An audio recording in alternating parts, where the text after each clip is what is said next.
రామాయణ మహాకావ్యము బాలకాండము. సంస్కృత మూలము భగవాన్ వాల్మీకి మహర్షి దాదాపు 5000 ఏళ్ల క్రిందట. తెలుగులో ప్రవచనము బ్రహ్మశ్రీ చాగంటి కోటేశ్వరరావు గారు, కాకినాడ.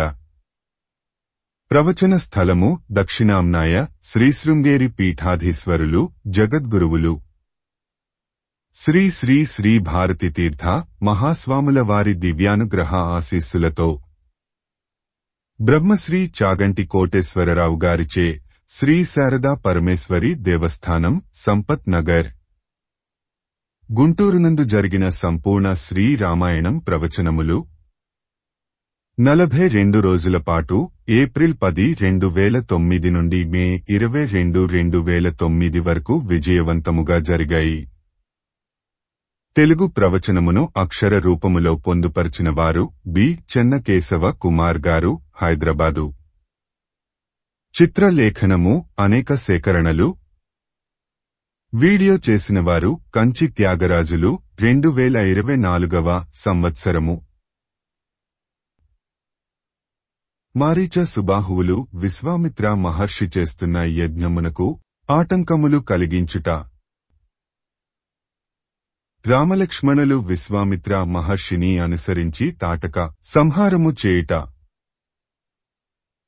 ఆ తాటక ముందు బ్రహ్మర్షి అయిన విశ్వామిత్రుడి మీదకి దూకింది. అప్పుడాయన ఒక హుంకారం చేసేసరికి అది స్తంభించిపోయి ఉన్న చోట నిలబడిపోయింది. వెంటనే తన మాయతో రాళ్ల వర్షం కురిపించింది. ఆ తాటక రేపిన ధూళి అందరి కళ్లల్లో పడింది. అప్పుడు విశ్వామిత్రుడు రాముడితో, ఇంకా ఉపేక్షించి లాభం లేదు, తొందరగా ఆమెని సంహరించు అన్నాడు. ఎంతైనా ఆడది కదా, ముందు దీని గమన శక్తిని కొట్టేద్దాము, అప్పుడన్నా మారుతుందేమో చూద్దాము అని రాముడు పాదములు, చేతులు, లక్ష్మణుడు ముక్కు, చెవులు నరికారు. అప్పుడు ఆ తాటక మాయారూపం పొంది మాయం అయిపోయింది. అదృశ్యమైన ఆ తాటక భారీ శరీరముతో రాముడి మీద పడబోతుంటే రాముడు ఒక్క బాణం ప్రయోగించి ఆ తాటకని సంహరించగా దాని రక్తం ఏర్లే ప్రవహించింది.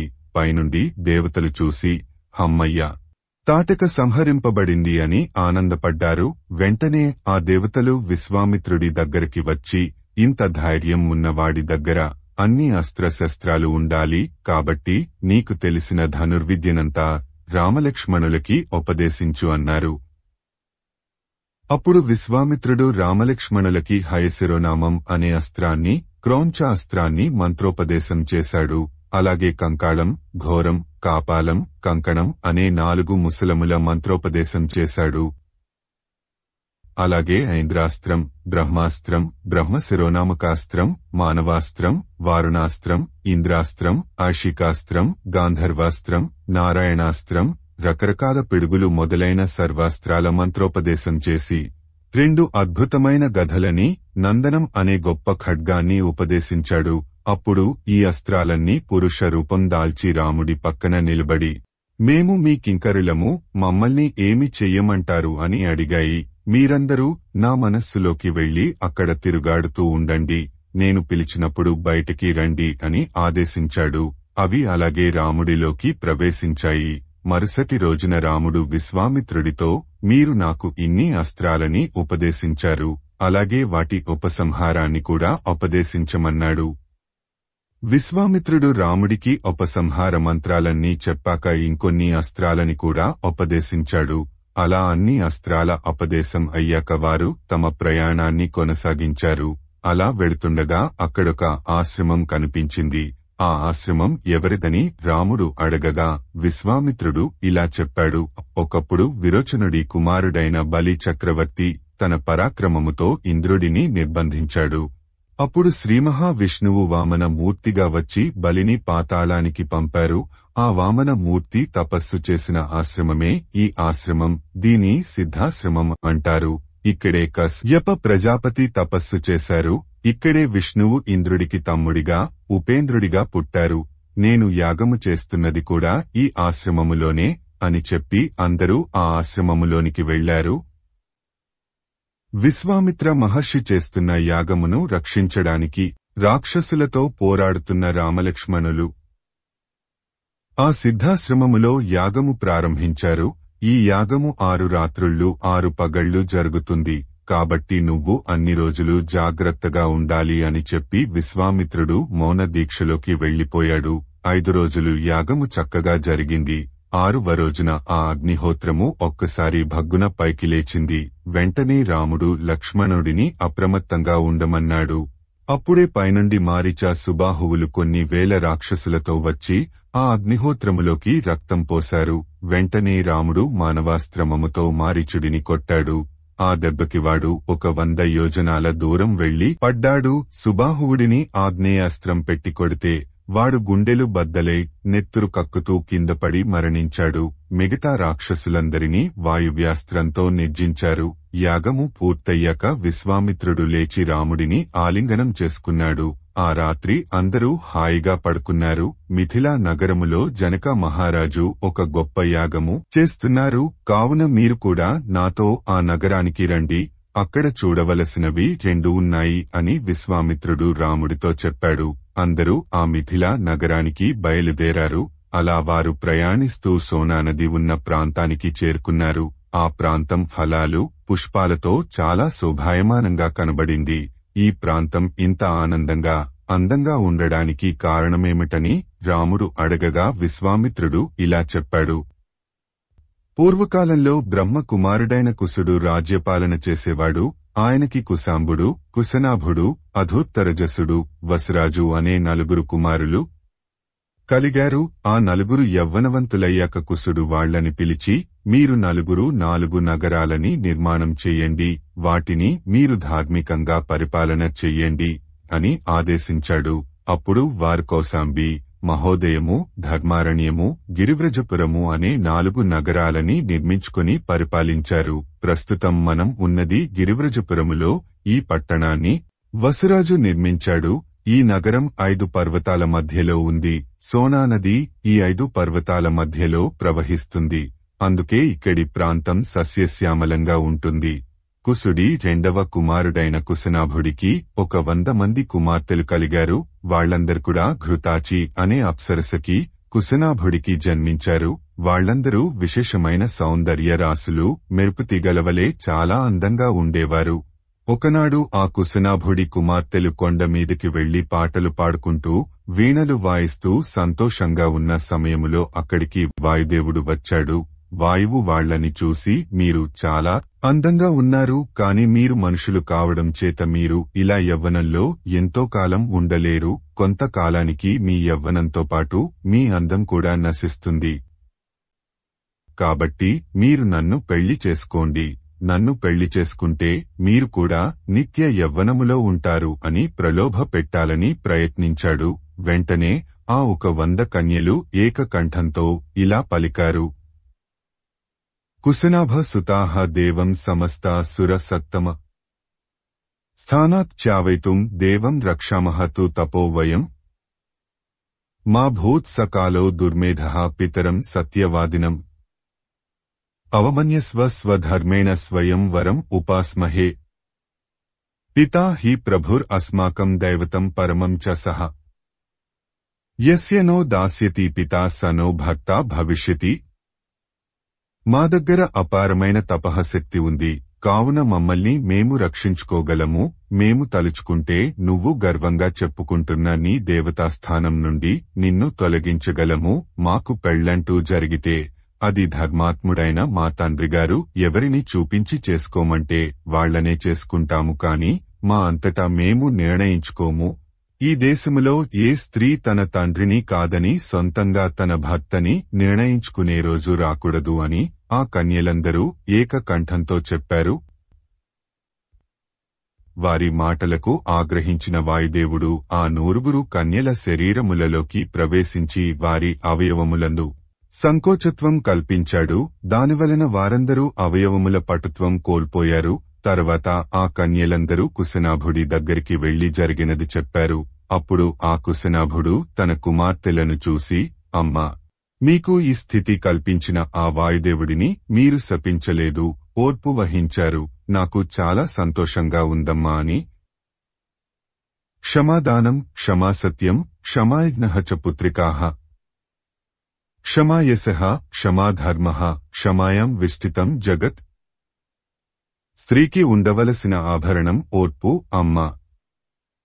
నూరుగురు కలిసి ఒకేసారి అంత ఓర్పు పట్టారు. మీలో ఒక్కరికి కూడా కోపం రాలేదు. అందం అంటే ఇది. ఓర్పే దానము. అన్నిటికన్నా గొప్ప కీర్తి ఓర్పే. ఓర్పుకి మించిన యజ్ఞము లేదు. ఓర్పుని మించిన సత్యం లేదు. ఓర్పుని మించిన ధర్మం లేదు. ఆ ఓర్పు వలననే ఈ భూమి నిలబడుతోంది అని చెప్పాడు. అదే సమయములో చూలి అనే ఒక మహర్షికి ఊర్మిళ కుమార్తె అయిన సోమద అనే గంధర్వ స్త్రీ ఉపచారాలు చేసేది. అలా చాలా కాలం ఉపచారం చేశాక ఒకనాడు ఆ మహర్షి ఆమెతో, నేను నీకు ఏమి చెయ్యగలను అని అడిగారు. అప్పుడామె, నేను ఎవరికీ భార్యను కాను, కాని అపారమైన తపఃశక్తి, బ్రహ్మతేజస్సు కలిగిన నీ వలన శారీరక సంపర్కం లేకుండా మానసికమైన తపఃఫలంతో నాకు కుమారుడు కావాలి అని అడిగింది.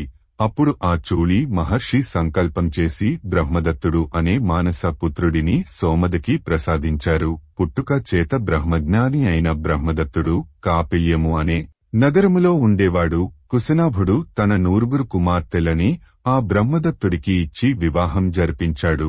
బ్రహ్మదత్తుడితో వివాహం అవుతుంటే ఒక్కొక్కరి అంగవైకల్యం పోయి వారు మళ్లీ పూర్వ సౌందర్యాన్ని పొందారు. అప్పుడు సోమద వచ్చి తన కోడళ్ల ఒక్కొక్కరి చేతిని పట్టుకుని కుశనాభుడిని పొగిడింది అని విశ్వామిత్రుడు రాముడికి చెప్పాడు. ఈ వృత్తాంతం విన్నాక అందరూ ముందుకి బయలుదేరారు. అలా ముందుకు వెళ్లిన వారు గంగా నదిని సమీపించారు. అందరూ గంగని చూడగానే ఎంతో సంతోషించారు. అక్కడున్న మహర్షులు మొదలగువారు ఆ గంగలో తమ పితృదేవతలకి తర్పణం సమర్పించి అగ్నిహోత్రము చేసి ఒడ్డున కూర్చొని మిగిలిన హవిస్సుని అమృతంగా భావించి తిన్నారు. అప్పుడు విశ్వామిత్రుడు ఇలా చెప్పడం ప్రారంభించాడు. కుశనాభుడికి నూరుగురు కుమార్తెలు ఉన్నారు, కాని కుమారులు లేరు. తనకి కుమారులు కలగడం కోసం పుత్రకామేష్టి యాగము ప్రారంభించాడు. ఆ యాగము జరుగుతుండగా కుశనాభుడి తండ్రి అయిన కుశమహారాజు అక్కడికి వచ్చి, నీ కోరిక తప్పకుండా నెరవేరుతుంది. గాధి అనేవాడు నీకు కొడుకుగా జన్మించి మన వంశ పేరు నిలబెడతాడు అన్నాడు. నేను ఆ గాధి యొక్క కుమారుడినే రామ అని విశ్వామిత్రుడు రాముడితో చెప్పాడు. సపితా మముకాకుత్స్థగాధి పరమధార్మికః కుశవంశ ప్రసూతో అస్మి కౌశికో రఘునందన. అప్పుడు విశ్వామిత్రుడు, నేను కుశవంశంలో జన్మించాను కాబట్టి నన్ను కౌశికుడు అని అంటారు. నా అక్క పేరు సత్యవతి, ఆమె భర్త పేరు రుచకుడు. కొంతకాలానికి మా బావగారు శరీరం విడిచిపెట్టారు. అప్పుడు మా అక్క ఉండలేక సశరీరంగా బావతో స్వర్గానికి వెళ్లిపోయింది. మా అక్క కౌశికి అనే నదిగా హిమాలయాల మీద ప్రవహిస్తుంది. అందుకే నేను ఎక్కువగా హిమాలయాల మీద మా అక్కకి దగ్గరగా ఉంటాను. ఇప్పుడు ఈ సిద్ధాశ్రమానికి యాగము చేయుటకు వచ్చాను. నీ తేజస్సు చేత రక్షింపబడ్డాను అని రాముడితో చెప్పాడు. అక్కడే ఉన్న ఋషులు అప్పుడు, విశేషేణ భవాన్ ఏవ విశ్వామిత్ర మహాయశః కౌశికీ సరితాం శ్రేష్ఠః కుల ఉద్యోతకరీ తవ. నీవంటివాడు పుట్టడం చేత నీ వంశం ధన్యమైంది. మీ అక్కగారి వలన మీ వంశం పరమ పావనం అయ్యింది అని అన్నారు. అప్పుడు రాముడు గంగకి త్రిపథగ అన్న నామం ఎలా వచ్చిందో చెప్పమన్నాడు. అప్పుడు విశ్వామిత్రుడు ఇలా చెప్పసాగాడు. పూర్వకాలములో హేమవంతుడు అనే పర్వతరాజు, ఆయన భార్య మనోరమ ఉండేవారు. వాళ్ల పెద్ద కుమార్తె గంగ, రెండవ కుమార్తె ఉమ స్వేచ్ఛగా ప్రవాహించగలిగే గుణమున్న గంగని స్వర్గలోకానికి పంపిస్తే ఆ నదీ జలాలని ఉపయోగించుకుని మేము తరిస్తామని దేవతలు హేమవంతుడిని అడుగగా, దేవకార్యము కనుక హేమవంతుడు సరే అన్నాడు. అలా దేవనదిగా గంగ స్వర్గములో ప్రవహించేది. ఆయన రెండవ కుమార్తె తన తపస్సు చేత కాముడిని దహించిన శివుడికి అర్ధాంగి అయి హైమవతిగా తన తండ్రి పేరు నిలబెట్టింది.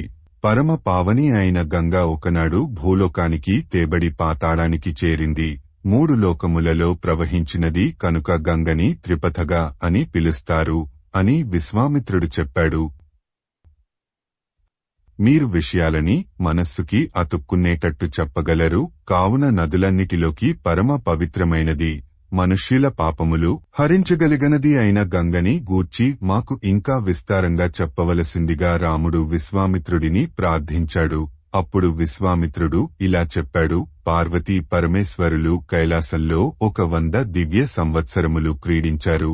ఈ విషయం విన్న దేవతలకి ఆశ్చర్యమేసింది. పార్వతీదేవి, శంకరుడి తేజస్సులు అసామాన్యమైనవి, కాబట్టి వాళ్ల కలయిక వలన జన్మించే భూతాన్ని మనం తట్టుకోలేము అని అనుకున్నారు.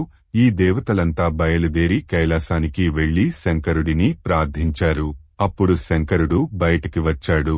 అప్పుడు వారు ఆయనతో, స్వామి, మీరు పార్వతీదేవితో 100 దివ్య సంవత్సరాల నుండి క్రీడిస్తున్నారు. మీ తేజస్సు కనుక వేరొక ప్రాణి రూపంలో వస్తే మేము ఎవరమూ దానిని తట్టుకోలేము. కావున మీరు మీ తేజస్సుని మీలోనే పెట్టుకొని పార్వతీదేవితో తపస్సు చేసుకోండి అన్నారు. వారు చెప్పిన దానికి శంకరుడు సరే అన్నాడు. కాని ఇప్పటికే రేతస్థానము నుండి నా తేజస్సు కదిలింది. ఇప్పుడు దాన్ని ఎవరు భరిస్తారు? దాన్ని ఎక్కడ వదిలిపెట్టను అని శంకరుడు అడిగాడు. అప్పుడు ఆ దేవతలు, యత్తేజః క్షుభితం హి అద్య తద్ధరాధారయిష్యతి. మీ తేజస్సుని భూమి భరిస్తుంది, కావున భూమి మీద వదిలిపెట్టండి అన్నారు. శంకరుడు అలానే భూమి మీద తన తేజస్సుని వదిలిపెట్టాడు. వదిలిన ఆ తేజస్సు భూమి అంతా వ్యాపించింది. ఇంతలో పార్వతీదేవి బయటికి వచ్చి, నాకు బిడ్డ పుట్టకుండా చేసి మీరు శంకర తేజస్సుని భూమి మీద పతనం చేశారు. కావున అపత్యం స్వేషు దారేషు న ఉత్పదయితుం అర్హత. అద్య ప్రభృతి యుష్మాకం అప్రజాః సంతు పత్నేః. ఏవం ముక్త్వా సురాన్ సర్వాన్ ససప పృథివీం అపి. అవనే న ఏకరూపా త్వం బహుభార్యా భవిష్యసి.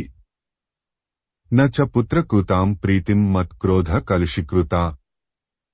ప్రాప్స్యసి త్వం సుదుర్మేధే మమ పుత్రం అనిచ్చతి.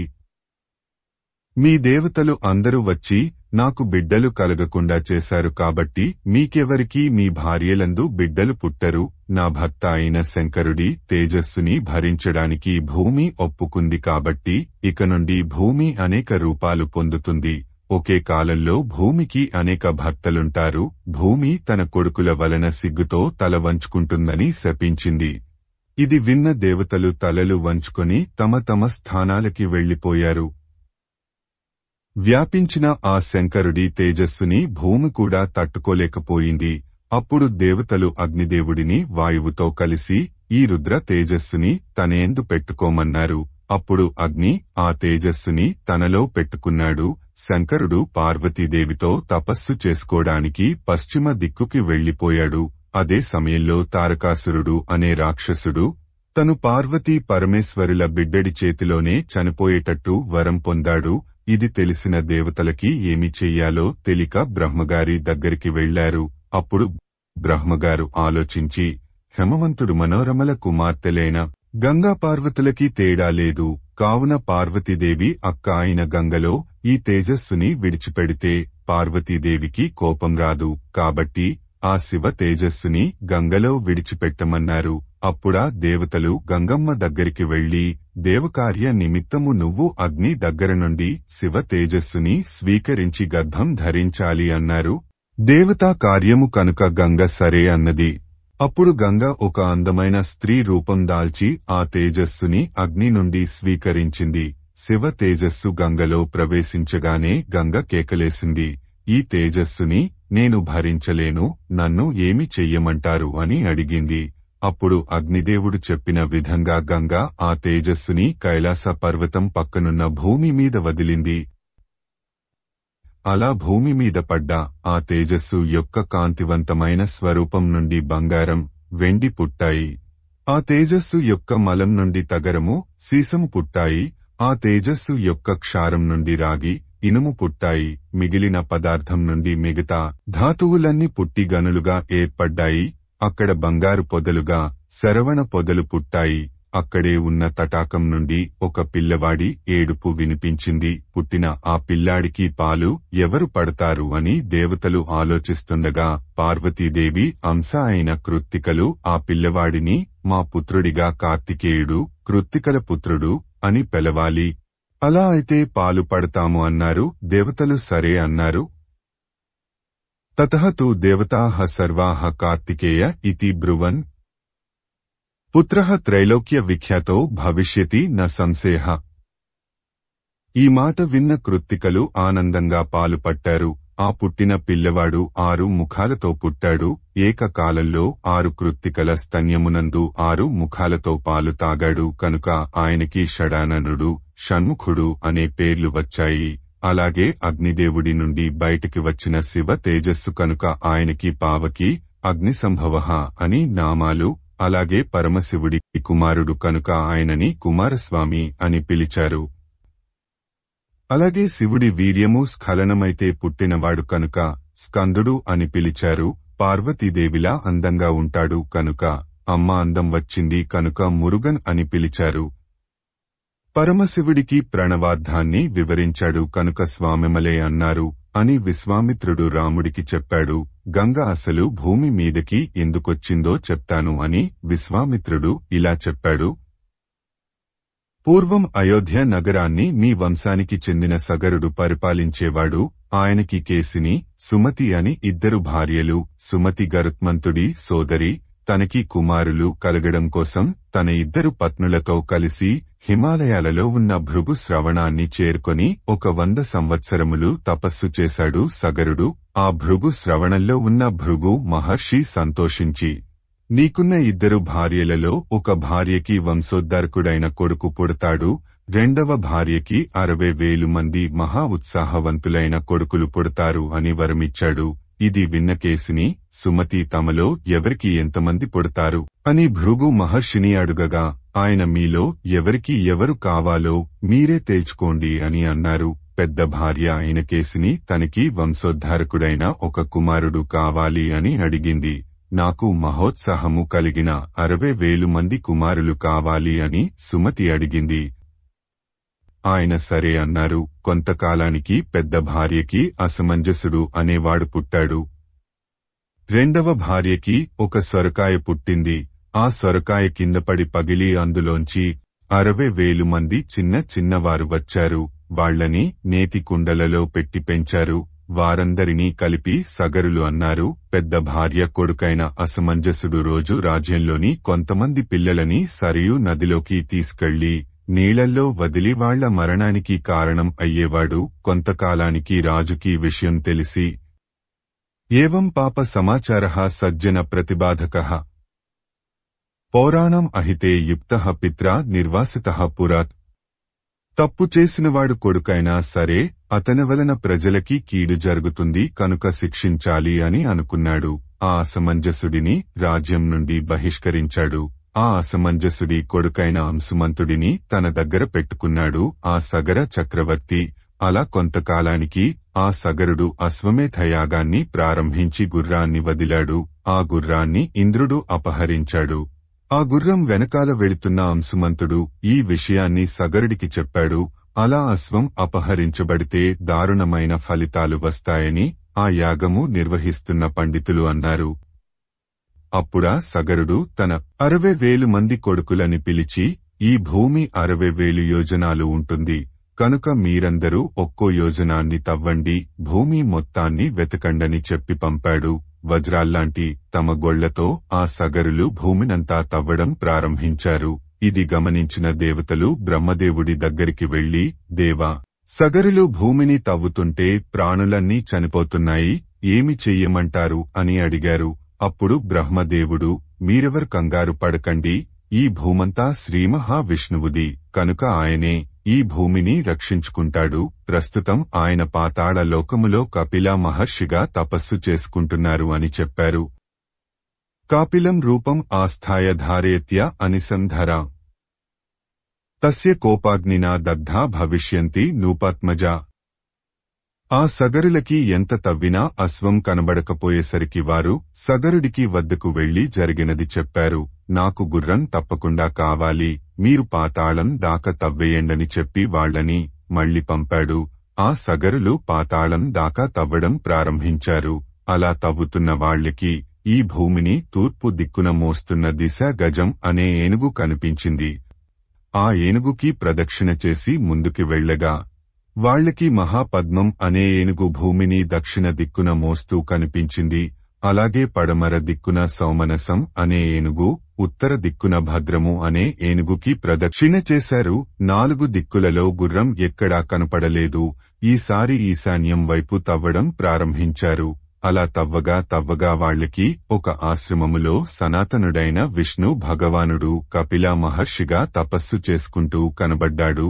ఆయన పక్కనే యాగాశ్వం కూడా ఉంది. కాబట్టి ఈయనే మన గుర్రాన్ని దొంగిలించాడని ఆ సగరులు భావించి ఆయనని కొట్టడానికి పరుగుతీశారు. వెంటనే ఆ కపిల మహర్షి ఒక హుంకారం చేసేసరికి ఈ 60,000 మంది సగరులు నేలమీద బూడిదై పడ్డారు.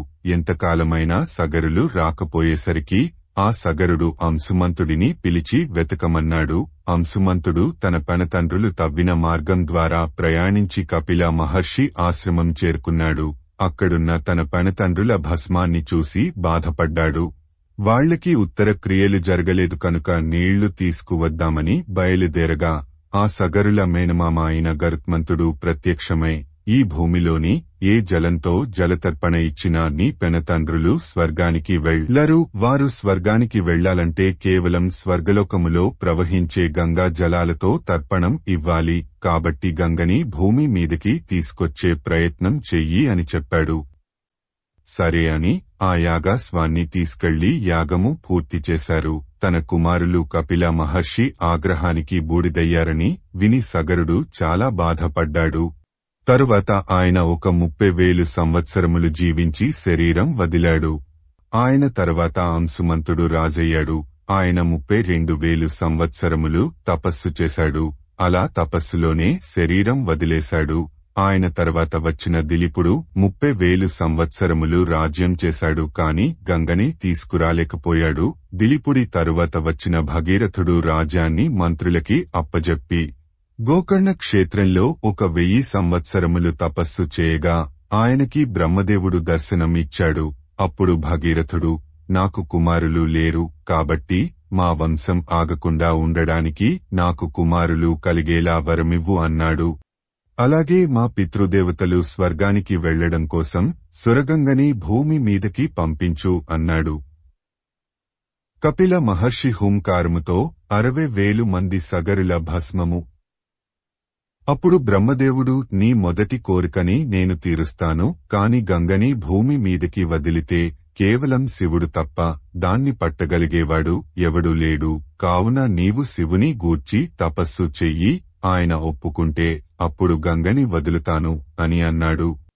అప్పుడు భగీరథుడు శివుడి కోసం కాలి బొటనవేలి మీద నిలబడి 1 సంవత్సరం తపస్సు చేయగా శివుడు ప్రత్యక్షమయ్యి, నీ కోరిక ప్రకారం నేను గంగని నా శిరస్సు మీద పడతాను అన్నాడు. అప్పుడు శంకరుడు హిమాలయాల మీద నిలబడి 2 చేతులు నడుము మీద పెట్టుకొని కాళ్లని చాపి తన జటాజుటాన్ని విప్పి గంగ కోసం ఆకాశం వైపు చూశాడు. నా ప్రవాహంలో ఈ శంకరుడిని కూడా పాతాళం దాకా తీసుకుపోతాను. ఈయన నన్నేమి పట్టగలడు అనుకుంది గంగ. అలా అనుకుని ఆకాశం నుండి శంకరుడి జటాజుటంలోకి జారింది. అలా ఆ గంగ 1 సంవత్సరం పాటు పడుతూనే ఉంది.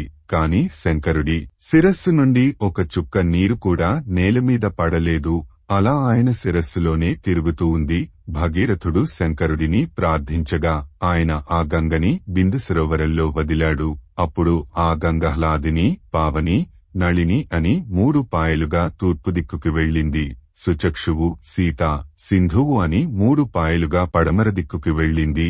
7వ పాయ భగీరథుడి వెనకాల వెళ్ళింది. రథం మీద భగీరథుడు వెళ్లగా ఆయన వెనకాల పరుగులు తీస్తూ గంగ ప్రవహించింది. గంగతో పాటు మొసళ్ళు, తాబేళ్లు, చేపలు ఆ గంగలో ప్రవహించాయి. ఈ అపురూపమైన ఘట్టాన్ని చూడడానికి దేవతలంతా ఆకాశంలో నిలబడ్డారు. పాపాలు చేసిన వారు ఆ గంగలో మునిగి తమ పాపాలు పోగొట్టుకున్నారు. కొందరు శంకరుడి పాదాల దగ్గర ప్రవహిస్తున్న గంగ నీళ్లు తలమీద జల్లుకొని తమ పాపాలు పోగొట్టుకున్నారు. అలా వెళుతున్న గంగ అక్కడే యాగము చేసుకుంటున్న జహ్ను మహర్షి ఆశ్రమాన్ని ముంచేసింది. ఆగ్రహించిన జహ్ను మహర్షి గంగనంతా మింగేశారు. భగీరథుడు వెనక్కి తిరిగి చూసేసరికి వెనకాల ఏమీ లేదు. వెంటనే భగీరథుడు జహ్ను మహర్షి కాళ్లమీద పడి ప్రాధేయపడగా ఆయన గంగని తన చెవులలో నుండి విడిచిపెట్టాడు. జహ్ను మహర్షి చెవుల నుండి వచ్చింది కనుక గంగని జాహ్నవి అని పిలిచారు. అలా భగీరథుడి వెనకాలే ప్రయాణించి పాతాళ లోకములో ఉన్న ఆయన పితృదేవతల భస్మాల మీద నుండి ప్రవహించింది. గంగ యొక్క ప్రవాహం తగలగానే ఆ సగరులు స్వర్గానికి వెళ్లారు. స్వర్గలోకములో ప్రవహించేటప్పుడు గంగని మందాకిని అని, భూమి మీద భాగీరథి అని, పాతాళలోకములో భోగవతి అని పిలుస్తారు అని విశ్వామిత్రుడు రాముడికి గంగావతరణం గూర్చి చెప్పాడు. భాగీరథ ప్రయత్నముతో గంగను శిరస్సుపై ధరించిన పరమేశ్వరుడు గంగను విడిచిపెట్టవలసినదిగా కోరుతున్న భాగీరథుడు గంగను శిరస్సుపై ధరించిన పరమేశ్వరుడు ఆశ్రమమును ముంచేయగా ఆగ్రహించి అంతటి గంగను తాగేసిన జహ్ను మహర్షి భగీరథుని అనురించి జాహ్నవి ప్రవాహము మకర వాహనముపై గంగమ్మ ఆ రాత్రి అక్కడే గడిపి మరుసటి రోజున గంగని దాటి విశాల నగరాన్ని చేరుకున్నారు. అప్పుడు రాముడు ఆ విశాల నగరాన్ని గూర్చి చెప్పమంటే విశ్వామిత్రుడు ఇలా చెప్పసాగాడు. పూర్వం కృత సత్య యుగంలో కశ్యప ప్రజాపతి ఇరువురు భార్యలైన అదితి మరియు దితి సంతానమైన దేవతలు దైత్యులు ఎంతో సఖ్యతగా ధార్మికంగా జీవించేవారు. అలా కొంతకాలం అయ్యాక వాళ్లకి శాశ్వతంగా జీవించాలన్న కోరిక పుట్టింది. కాబట్టి క్షీరసాగరాన్ని మధిస్తే అందులో నుండి అమృతం పుడుతుంది. అది తాగితే మనకి ఆకలి ఉండదు, వృద్ధాప్యం ఉండదు. కావున ఆ సాగర మథనానికి మందర పర్వతాన్ని తీసుకుని వచ్చి చిలకడం ప్రారంభించారు. అలా చిలుకుతుండగా అందులోంచి ముందు హాలహలం పుట్టి అది దేవతలని, రాక్షసులని, మనుషులని, ఈ జగత్తు మొత్తాన్ని నాశనం చెయ్యసాగింది. అప్పుడా దేవతలంతా కలిసి శంకరుడున్న కైలాసానికి వెళ్లి ఆయనను రక్షించమని ప్రార్థించారు. శంకరుడు బయటికి రాగా ఇది అగ్రపూజ కనుక మొదట వచ్చిన దాన్ని అందరికన్నా పూజనీయులైన మీరు స్వీకరించాలి అని విష్ణువు అన్నారు. అప్పుడు శంకరుడు సరే అని ఆ హాలాహలాన్ని హేళగా తాగాడు. అన్ని లోకాలని కాల్చిన ఆ హాలాహలాన్ని శంకరుడు తాగుతుండగా ఆయన శరీరంలో ఒక పొక్కు రాలేదు, కళ్ళు ఎరుపెక్కలేదు. ఆయన మెడలో ఉన్న పిల్ల పాములు కూడా అటూ ఇటూ కదలలేదు. ఆయన ఎలా ఉన్నాడో అలానే ఉన్నాడు. సంతోషించిన దేవతలు మళ్లీ ఆ మందర పర్వతాన్ని చెలకడం ప్రారంభించారు. అలా చిలుకుతుండగా ఆ మందర పర్వతం పాతాళానికి జారిపోయింది. అప్పుడు దేవతలంతా అప్పటిదాకా తమతో పాటు ఆ మందర పర్వతాన్ని లాగుతున్న విష్ణువుని ఆ పర్వతాన్ని పైకి తెమ్మని వేడుకున్నారు. అప్పుడాయన కూర్మావతారం దాల్చి ఆ పర్వతాన్ని తన వీపుపై పెట్టుకుని పైకి తెచ్చారు. అప్పుడు మళ్లీ చెలకడం ప్రారంభించారు. అప్పుడు అందులోంచి నురగలు వచ్చాయి. ఆ నురగల నుండి 60 కోట్ల అప్సరసలు వచ్చారు. అంతమంది అప్సరసలకి సేవ చేసే పరిచారికలు కూడా కొన్ని కోట్ల మంది వచ్చారు. అప్పు నిర్మథనాత్ ఏవ రసాత్ తస్మాత్ వరస్త్రియః ఉత్పేతుః మనుజ శ్రేష్ఠ తస్మాత్ అప్సరసో అభవన్ షష్ట్యః కోట్యో అభవన్ తాసాం అప్సరాణం సువర్చసాం అసంఖ్యేయాః తు కాకుత్స్థాయాః తాసాం పరిచారికాః. అలా వచ్చిన అందమైన అప్సరసలని దేవత రాక్షసులలో ఎవరూ కోరలేదు. అందుకని వారు దేవవేశ్యలు అయ్యారు. తరువాత అందులో నుండి వరుణుడి కుమార్తె అయిన వారుణి అనే సురరసం వచ్చింది. దేవతలు ఆ వారుణిని తాగారు కాబట్టి వాళ్లని సురులు అని పిలుస్తారు. రాక్షసులు ఆ సురరసాన్ని వద్దన్నారు కాబట్టి వాళ్లని అసురులు అని అంటారు. ఆ వారుణిని సేవించలేదు కనుక రాక్షసుల మనస్సులు ఎప్పుడూ సంతోషంగా ఉండవు. తరువాత వచ్చిన ఉచ్చేహస్రవం అనే అశ్వాన్ని రాక్షసులు స్వీకరించారు. అలానే కౌస్తుభాన్ని శ్రీమహావిష్ణువు స్వీకరించారు. తరువాత పుట్టిన అమృతం కోసం అందరూ కొట్టుకున్నారు. చివరగా విష్ణువు యొక్క సహకారంతో దేవతలు ఆ అమృతాన్ని సొంతం చేసుకున్నారు. కొంతకాలానికి రాక్షసుల తల్లి అయిన దితి కశ్యపుడితో ఇలా పలికింది, నీ కొడుకులైన దేవతలు నా కొడుకులైన రాక్షసులని చంపారు. నా కొడుకులకి ఇప్పుడు రాజ్యం లేదు. వారు చాలా కష్టాలు పడుతున్నారు. దీనికంతటికీ దేవతలకి రాజైన ఆ ఇంద్రుడే కారణం. కాబట్టి నాకు ఇంద్రుడిని చంపగలిగే కొడుకు కావాలి అని కశ్యపుడిని అడిగింది. అయితే నువ్వు శౌచంగా, భౌతికంగా, మానసికంగా ఎటువంటి దోషం లేకుండా ఉండడం 1000 సంవత్సరములు ఉండగలిగితే నీకు ఈ లోకాలని శాసించగల, ఇంద్రుడిని సంహరించగల కొడుకు పుడతాడు అని కశ్యపుడు అన్నాడు. దితి సరే అని శుక్లప్లవనము అనే ప్రదేశానికి వెళ్లి తపస్సు చెయ్యడం ప్రారంభించింది. అలా తపస్సు చేసుకుంటున్న దితి దగ్గరికి ఇంద్రుడు వచ్చి, నేను నీకు సేవ చేస్తాను అమ్మా అన్నాడు. దితి సరే అనడంతో రోజూ ఫలాలు తీసుకొచ్చేవాడు. రోజూ తన తల్లి పాదములు పట్టేవాడు. అలా 990 సంవత్సరములు పూర్తయ్యాయి. ఒకరోజు మిట్ట మధ్యాహ్నం వేళ దితి తన జుట్టుని విరబోసుకొని కూర్చుంది. బాగా అలసిపోవడం చేత ఆమె శిరస్సు కొంచెం ముందుకి వంగింది. అప్పుడామె జుట్టు పాదాలకి తగిలింది. అలా తగలడం చేత ఆమె శౌచం పోయింది. ఇలాంటి సమయం కోసమే ఎదురుచూస్తున్న ఇంద్రుడు వెంటనే ఆమె గర్భంలోకి ప్రవేశించి ఆ పిండాన్ని 7 ముక్కలు చేశాడు. అలా ముక్కలు చేస్తుండగా ఆ పిండం నరకద్దు నరకద్దు అని అరిచింది. ఆ ఏడుపు దితికి వినబడి దితి కూడా నరకద్దు అని ప్రార్థించింది. అప్పుడు ఇంద్రుడు బయటికి వచ్చి, నీ మీద గౌరవంతో నేను ఆ పిండాన్ని సంహరించలేదు అని నాడు నాయందు శౌచం పోయింది కనుక నువ్వు నా పిండాన్ని నరకడంలో తప్పులేదు. కాని నా పిండాలకి దేవతా స్వరూపం ఇచ్చి వాటిని వాయుస్కంధాలకి అధిదేవతలుగా ఉండే వరం ఇవ్వమని దితి కోరింది. ఇంద్రుడు సరే అని బ్రహ్మలోకములోని, ఇంద్రలోకములోని, అంతరిక్షంలోని వాయుస్కంధాలతో పాటు 4 దిక్కులకి వాయుస్కంధాలుగా ఉండే వరం ఇస్తున్నాను అని అన్నాడు. ఆ 7గురిని మరుత్తులు అని పిలుస్తారు. రామ ఆనాడు దితి 990 సంవత్సరములు తపస్సు చేసిన ప్రదేశమే ఈ విశాల నగరం. ఈ నగరాన్ని మొదట ఇక్ష్వాకు రాజు పరిపాలించాడు. ఆయన భార్య అయిన అలంబుష వలన వాళ్లకి విశాలుడు జన్మించాడు. ఆ విశాలుడికి హేమచంద్రుడు, హేమచంద్రుడికి సుచంద్రుడు, సుచంద్రుడికి ధూమ్రాస్వుడు, ధూమ్రాస్వుడికి సృంజయుసుడు, సృంజయుసుడికి సహదేవుడు, సహదేవుడికి కుశాస్వుడు, కుశాస్వుడికి సోమదత్తుడు, సోమదత్తుడికి కాకుత్సుడు, కాకుత్సుడికి సుమతి జన్మించాడు. ఆ సుమతి ఇప్పుడు ఈ విశాల నగరాన్ని పరిపాలిస్తున్నాడు. తన రాజ్యానికి విశ్వామిత్రుడు వచ్చాడని తెలుసుకున్న సుమతి ఆయనని సగౌరవంగా ఆహ్వానించాడు. సకల మర్యాదలు చేశాడు. అప్పుడు సుమతి విశ్వామిత్రుడితో, నీ పక్కన ఉన్నవారు ఎవరు? సూర్యచంద్రులులాగా ఉన్నారు, చాలా అందంగా ఉన్నారు అన్నాడు. వాళ్లని రామలక్ష్మణులంటారు. దశరథుని కుమారులు, నా యాగ సంరక్షణ కోసం వచ్చారు అని చెప్పి కుశల ప్రశ్నలు అడిగాక అక్కడి నుండి బయలుదేరారు. అలా మిథిలా నగరానికి దగ్గరగా వచ్చాక వాళ్లకి ఒక ఆశ్రమం చాలా శోభాయమానంగా కనిపించింది. కాని అది నిర్జనంగా ఉంది. అప్పుడు రాముడు ఈ ఆశ్రమం ఎవరిదని అడుగగా విశ్వామిత్రుడు ఇలా చెప్పెను. విశాల నగరమును పరిపాలిస్తున్న సుమంతి విశ్వామిత్రాదులకు స్వాగతము పలుకుట. అహల్య గౌతమస్య నరశ్రేష్ఠ పూర్వం ఆసీత్ మహాత్మనః ఆశ్రమో దివ్య సంకాశః సురేయః అపి సుపూజితః. ఈ ఆశ్రమం గౌతమ మహర్షిది. ఆయన దర్శనం కోసం ఈ ఆశ్రమానికి దేవతలు వచ్చేవారు. ఆ గౌతముడు తన భార్య అయిన అహల్యతో కలిసి తాపసిగా ఇక్కడ ధార్మికమైన జీవనం గడిపేవారు. అహల్య బ్రహ్మదేవుడి మానస పుత్రిక. అద్భుతమైన సౌందర్యం కలిగినది.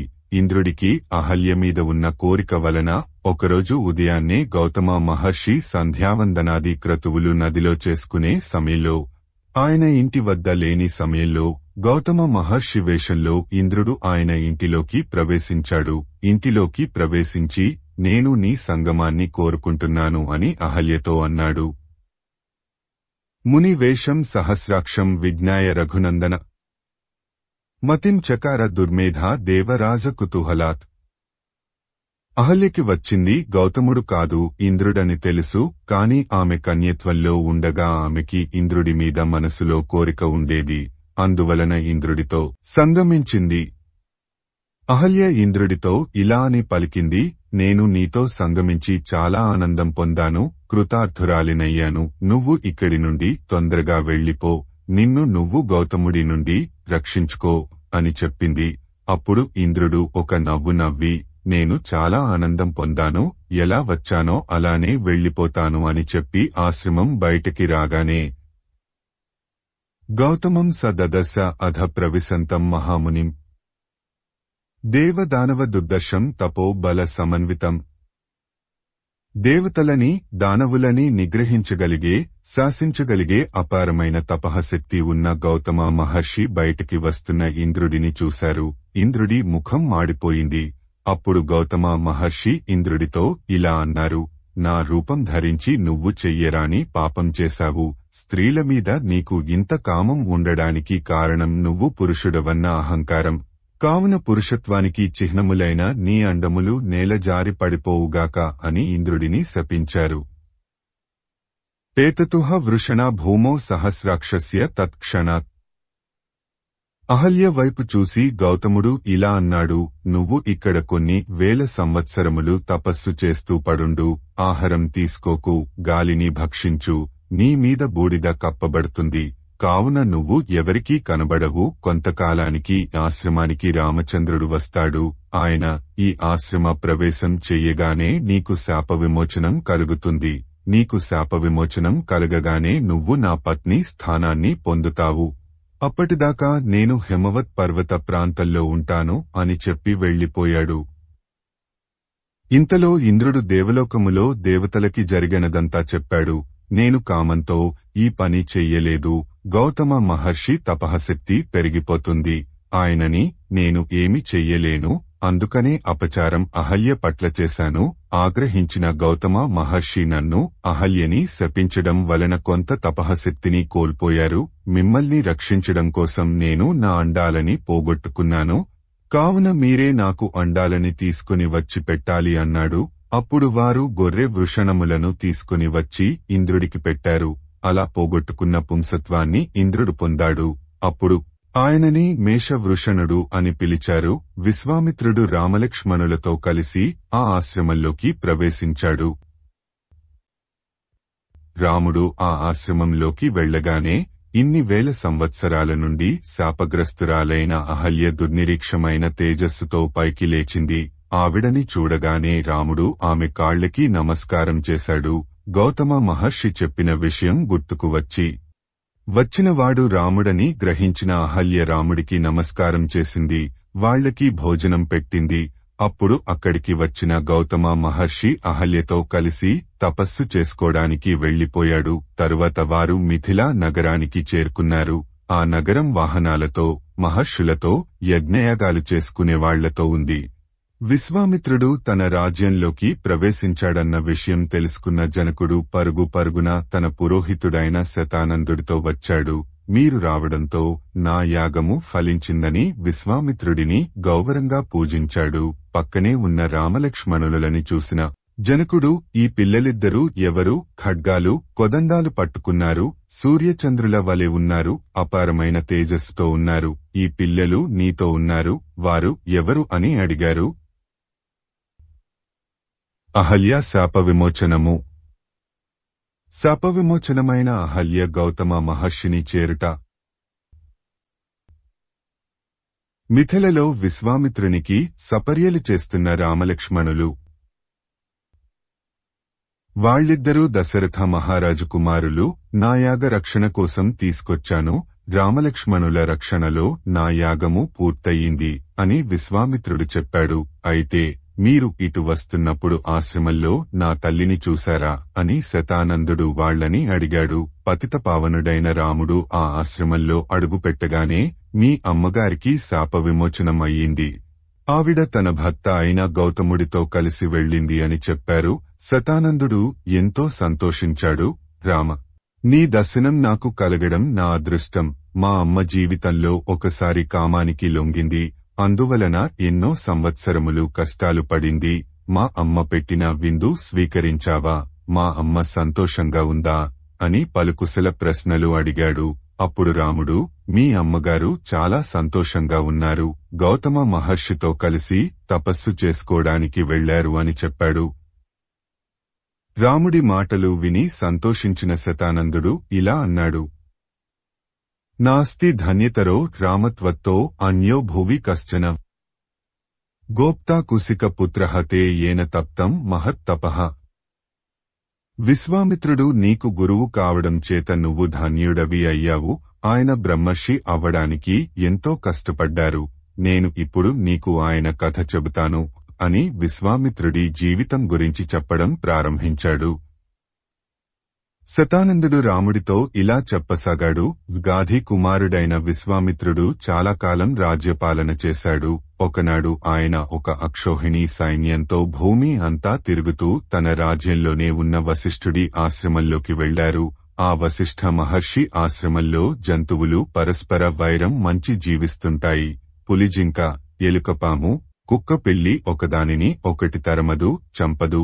ఆ ఆశ్రమంలో కొన్ని వేల మంది శిష్యులున్నారు. ఎన్నో పర్ణశాలలతో, చెట్లతో, జంతువులతో ఆ ఆశ్రమం శోభాయమానంగా ఉండేది.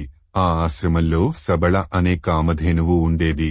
అది అమృతంతో సమానమైన క్షీరాన్ని ఇస్తుండేది. ఆ పాలతోనే ఆ ఆశ్రమంలో యజ్ఞయాగాది క్రతువులు చేసేవారు. అంత పరమ పవిత్రమైన ఆశ్రమంలోకి విశ్వామిత్ర మహారాజు తన సైన్యాన్ని బయట విడిది చేయించి ఆశ్రమంలోకి వెళ్లారు. అప్పుడు విశ్వామిత్ర మహారాజు వశిష్ఠుడితో, అయ్యా, మీ ఆశ్రమంలో ఉన్న చెట్లన్నీ ఫలవంతంగా ఉన్నాయా? మీ యజ్ఞయాగాది క్రతువులు బాగా జరుగుతున్నాయా? మీ ఆశ్రమంలోని ఋషుల తపస్సులు ఎటువంటి విఘ్నం కలగకుండా సాగుతున్నాయా? మీరంతా సంతోషంగా ఉన్నారా? అని పలు కుశల ప్రశ్నలు అడిగాడు. సంతోషించిన వశిష్ఠుడు ఇలా అన్నాడు, నాయనా, నేను కుశలంగా ఉన్నాను. నువ్వు రాజధర్మంతో రాజ్యం చేస్తున్నావా? రాజధర్మం అంటే ఎంత పన్ను ప్రజల దగ్గర నుండి పుచ్చుకోవాలో రాజు అంత మాత్రమే పుచ్చుకోవాలి. ఆ పుచ్చుకున్న ద్రవ్యంలో ఒక్క పైసా కూడా దుర్వినియోగం చెయ్యకుండా ఆ ధనాన్ని వృద్ధి చెయ్యాలి. అప్పుడు దాన్ని అవసరంలో ఉన్న వాళ్లకి ఇచ్చి దేశ క్షేమాన్ని కోరుకోవాలి. సామంతులందరూ నీకు లొంగి ఉన్నారా? శత్రువులను జయించావా? నీ మంత్రులు నీకు సహాయపడుతున్నారా? అని పలు విషయాలని ప్రస్తావించిన తరువాత కొంతసేపటికి విశ్వామిత్రుడు ఇక నేను వెడతాను అన్నాడు. అప్పుడు వశిష్ఠ మహర్షి ఇలా అన్నారు, సత్కియాం తు భవాన్ ఏతాం ప్రతీచ్ఛతు మయా కృతాం. రాజన్ త్వం అతిథి శ్రేష్ఠః పూజనీయః ప్రయత్నతః. ఈ భూమిని పరిపాలించే నువ్వు నాకు అతిథులలో శ్రేష్ఠుడివి కనుక నా ఆతిథ్యం స్కోవాలన్నాడు. మీరు నాకు చేతులు, పాదములు కడుక్కోవడానికి, తాగడానికి నీళ్లు ఇచ్చారు. మీరు తినే తేనె, కందమూలాలు నాకు పెట్టారు. అలాగే నాకు మీ దర్శనం కూడా అయ్యింది. ఇంతకంటే నాకు ఏమి కావాలి? ఇక మీరు శ్రమ తీసుకోవద్దు అని విశ్వామిత్రుడు అన్నాడు. అలా కాదు, మీరు నా ఆతిథ్యం స్వీకరించాల్సిందే అని వశిష్ఠ మహర్షి అన్నారు. సరే, మీ ఇష్టం అని విశ్వామిత్రుడన్నాడు. అప్పుడు వశిష్ఠ మహర్షి శబళని పిలిచి, చూసావా, మన ఆశ్రమంలోకి ఈరోజు విశ్వామిత్ర మహారాజుగారు వచ్చారు. నువ్వు ఆయనకి, ఆయన అక్షోహిణీ సైన్యానికి ఉత్తమమైన భోజనం ఏర్పాటు చెయ్యాలి. ఎవరెవరికి ఏది కావాలో నువ్వు అది ఏర్పాటు చెయ్యి అన్నారు. ఆ శబళ ఎవరెవరు మనస్సులలో ఏమి కావాలని అనుకుంటున్నారో గ్రహించి చెరుకు కర్రలు, తేనె పానీయములు, కొండలంత ఎత్తున్న సన్నటి అన్నరాసులని, కొరుక్కు తినేవి, తాగేవి, నాకేవి, కూరలు, పచ్చళ్ళు, పులుసులు, పళ్లరసాలు, పాలు, తాంబూలాలు మొదలైనవి సిద్ధం చేసింది. శబళ సృష్టించిన భోజనాన్ని ఆ సైనికులందరూ భుజించారు. అందరూ ఈ భోజనం ఎంత బాగుందో అనుకున్నారు. మళ్లీ మన జీవితంలో ఇలాంటి రుచికరమైన భోజనం ఎప్పుడు చేస్తామో అని ఆవురావురుమని తిన్నారు. ఒక గోవు ఉత్తర క్షణంలో ఇంతమందికి సరిపడా భోజనాన్ని సృష్టించేసరికి విశ్వామిత్రుడు ఆశ్చర్యపోయాడు. ఆయనకి మెల్లగా ఆ శబళ మీద వ్యామోహం పెరిగింది. ఆ శబళని తన సొంతం చేసుకోవాలనిపించింది. అప్పుడాయన ఆ వశిష్ఠ మహర్షితో, గవాం శత సహస్రేణ దీయతాం శబలా మమ. నేను మీకు 1,00,000 ఆవుల్ని ఇస్తాను, మీరు నాకు శబళని ఇవ్వండి అన్నాడు. అయితే ఈ విశ్వామిత్రుడు నాకు లంచం ఇవ్వాలని చూస్తున్నాడు అని వశిష్ఠ మహర్షి గ్రహించారు. వశిష్ఠుడు నవ్వి, నేను నీకు శబళని ఇవ్వలేను అన్నారు. విశ్వామిత్రుడికి మెల్లగా క్రోధం పెరిగి ఇలా అన్నారు, రాజ్యంలో ఎక్కడన్నా రత్నాలు ఉంటే అవి రాజుకే చెందుతాయి. రాజు దగ్గర విలువైనవి ఉండాలి. చాలా విలువైనది రత్నమైతే ఇంత విలువైన శబళ కూడా రత్నమే, నా సొత్తు అయిన ఆ రత్నాన్ని నువ్వు ఉంచుకున్నావు. అందుకే ఇప్పుడు నేను ఆ రత్నాన్ని తీసుకెడుతున్నాను అని అన్నాడు. నాయనా విశ్వామిత్ర, ఈ ఆవు ఒక రత్నము, దీన్ని విలువగా దాచుకోవాలని అనుకుంటున్నావు, కాని ఈ ఆవు మా ఆశ్రమంలో దేవతారాధనకి, పితృదేవతారాధనకి పాలు ఇస్తుంది. నా ప్రాణయాత్ర దీనితో జరుగుతుంది. ఈ ఆశ్రమంలోని యజ్ఞాలు, విద్యాభ్యాసం సమస్తము ఈ శబళ మీద ఆధారపడి ఉంది. కాబట్టి నేను ఈ ధేనువుని నీకు ఇవ్వలేను అని వశిష్ఠ మహర్షి అన్నారు. అప్పుడు విశ్వామిత్రుడు, నేను నీకు మెడలో బంగారు తాడులున్న 14,000 ఏనుగులని ఇస్తాను, 800 బంగారు రథాలని ఇస్తాను. ఆ ఒక్కో రథానికి స్వర్ణాభరణములతో అలంకరింపబడ్డ 4 గుర్రాలు ఉంటాయి. అలాగే గొప్ప గొప్ప జాతులకి చెందిన 11,000 గుర్రాలు ఇస్తాను. 1,00,00,000 గోవుల్ని ఇస్తాను. బంగారము, వెండి ఎంత కావాలో నువ్వే అడుగు, నేను ఇచ్చేస్తాను అన్నాడు. ఇవన్నీ విన్న వశిష్ఠ మహర్షి, నేను ఇంకా ఏమీ మాట్లాడను అన్నారు. రామాయణ మహాకావ్యము బాలకాండము. సంస్కృత మూలము భగవాన్ వాల్మీకి మహర్షి, దాదాపు 5,000 ఏళ్ల క్రిందట. తెలుగులో ప్రవచనము బ్రహ్మశ్రీ చాగంటి కోటేశ్వరరావు గారు, కాకినాడ. ప్రవచన స్థలము దక్షిణాంనాయ శ్రీశృంగేరి పీఠాధీశ్వరులు, జగద్గురువులు శ్రీ శ్రీ శ్రీ భారతి తీర్థ మహాస్వాముల వారి దివ్యానుగ్రహ ఆశీస్సులతో బ్రహ్మశ్రీ చాగంటి కోటేశ్వరరావు గారిచే శ్రీ శారదా పరమేశ్వరి దేవస్థానం, సంపత్ నగర్, గుంటూరునందు జరిగిన సంపూర్ణ శ్రీ రామాయణం ప్రవచనములు 42 రోజుల పాటు ఏప్రిల్ 10, 2009 నుండి మే 22, 2009 వరకు విజయవంతముగా జరిగాయి.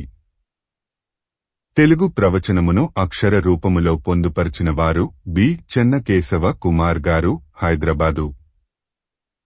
చిత్రలేఖనము, అనేక సేకరణలు. వీడియో చేసినవారు కంచి త్యాగరాజులు, 2024వ సంవత్సరము.